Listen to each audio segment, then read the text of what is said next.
یہ 6 نشانیاں قیامت کی ہیں، یہ قیامت کی 6 نشانیاں ہیں، اور یہ تقریباً 6 نشانیاں جو شمار ہوتی ہیں وہ یہ ہے کہ قیامت کی چھوٹی چھوٹی نشانیوں میں سے ہیں یا قیامت کے قریب ہونے کی نشانی ہے۔ جہاں تک پہلی نشانی کا تعلق ہے، یعنی نبی صلی اللہ علیہ وسلم کا اس دنیا سے رخصت ہو جانا، وہ تو ہر ایک کو معلوم ہے۔ بخاری شریف وغیرہ میں ہے کہ اللہ کے رسول صلی اللہ علیہ وسلم نے ارشاد فرمایا کہ بعثت انا والساعۃ کہاتین، میں اور قیامت ایسے ہی بھیجے گئے ہیں، یعنی جتنا فاصلہ ان دونوں انگلیوں کے بیچ میں ہے، میرے اور قیامت کے بیچ میں اتنا ہی فاصلہ ہے۔ یعنی مطلب یہ ہے کہ میرے بعد اب قیامت کے قریب ہونے کی نشانیاں شروع ہو جائیں گی، میری آمد کے بعد قیامت کے قریب ہونے کی نشانیاں شروع ہو جائیں گی۔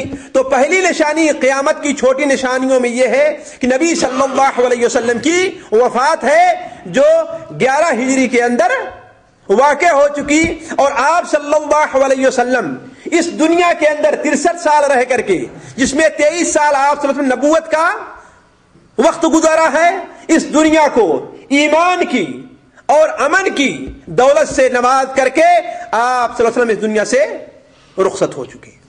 آپ صلی اللہ علیہ وسلم کے زمانے میں بھی بعض ایسی نشانیاں پیش آئی ہیں جو قیامت کی نشانیاں شمار کی جاتی ہیں، ان میں سے ایک نشانی چاند کا 2 ٹکڑے ہو جانا بھی ہے، چاند کا 2 ٹکڑے ہو جانا بھی ہے۔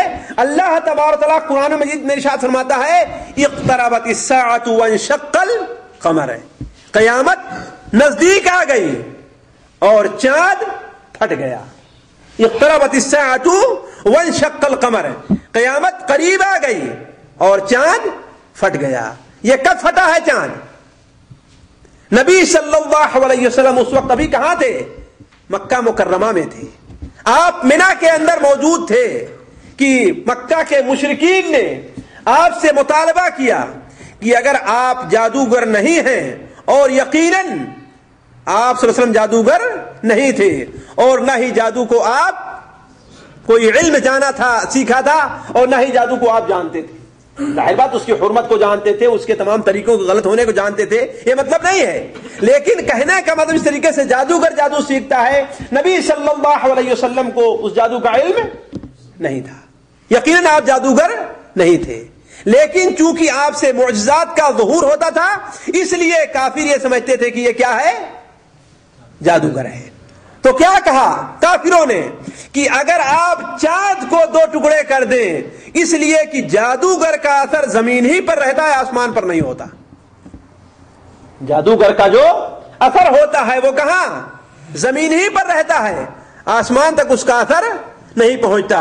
اگر آپ چاند کو 2 ٹکڑے کر دیں تو ہم آپ پر ایمان لانے کے لیے تیار ہیں۔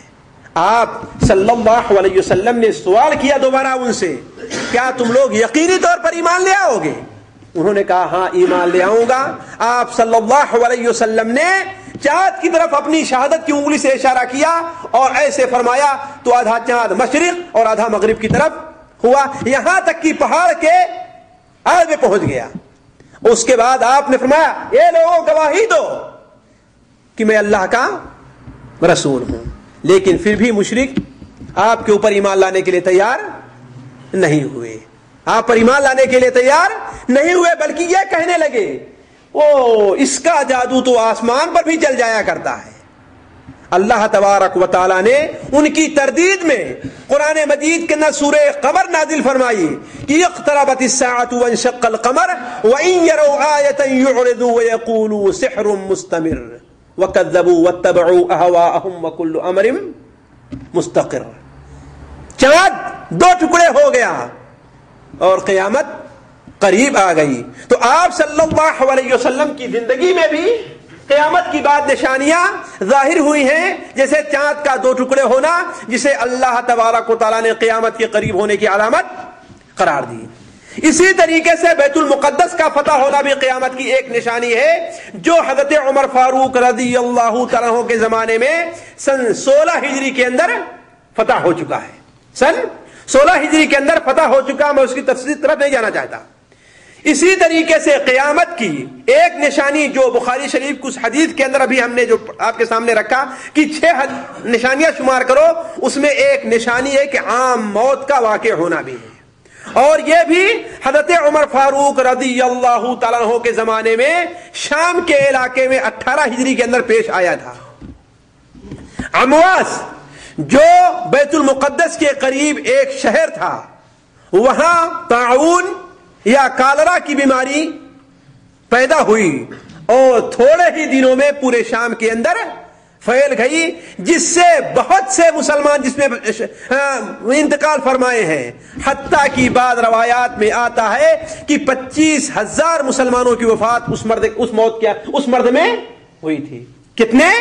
25,000، جن میں حضرت ابو عبیدہ رضی اللہ تعالی عنہ بھی شریک تھے، حضرت معاذ ابن جبل رضی اللہ تعالی عنہ، حضرت حارث ابن ہشام، ان تمام لوگوں کی موت اسے طاعون عمواس کے اندر واقع ہوئی ہے۔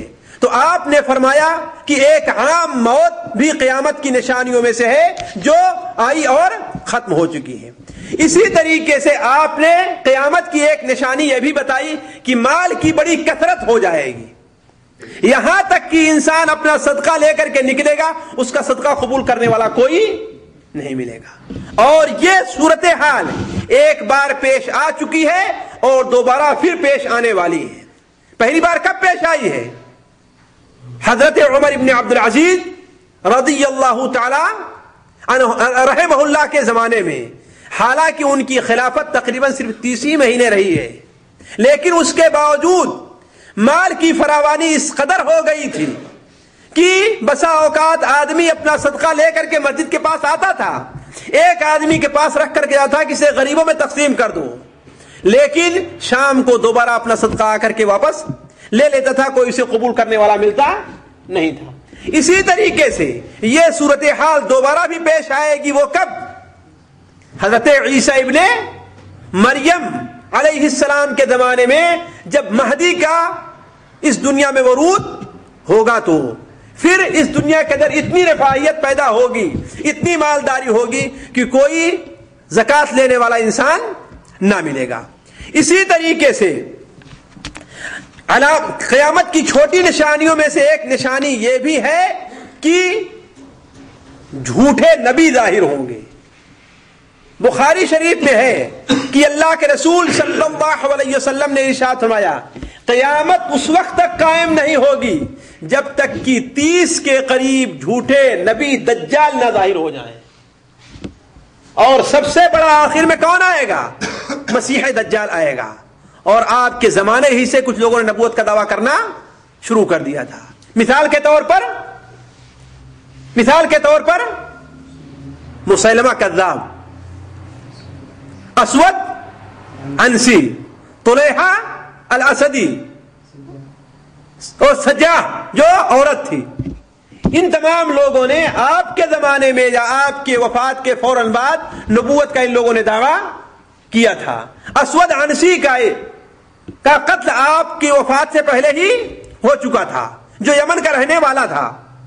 اور مسیلمہ کذاب کہاں کا تھا؟ یمامہ کا رہنے والا تھا۔ یمامہ کہاں ہے آج؟ ریاض کے بعد جو خرج کا علاقہ ہے وہ یمامہ کا علاقہ کہلاتا تھا، جس کا جو قتل کب ہوا ہے